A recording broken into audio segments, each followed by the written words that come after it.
When doing ultrasonography, especially in multiple pregnancy, should be very meticulous.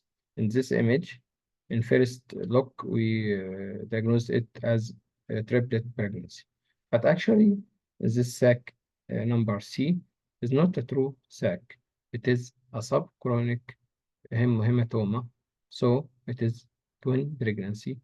So you should concentrate accurately because both sac has this fetal ball, but the sac has no fetal ball and irregular shape, not rounded, mostly subchorionic hematoma.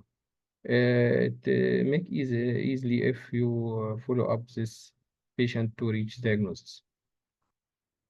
Another important issue in multiple pregnancy, this is a triplet pregnancy, but we look for chronicity even in triplet pregnancy, not in twin only. In triplet, we should look for chronicity.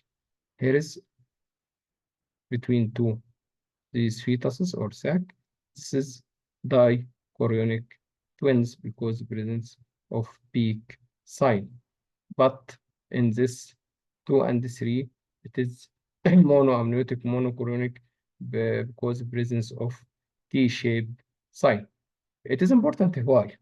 If you decide to do fetal reduction for these fetuses, which one select?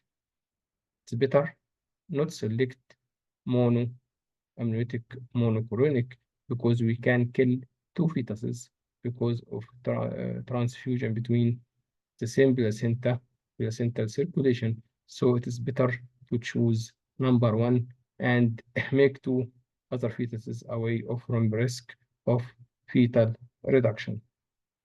Thanks a lot for your great audience.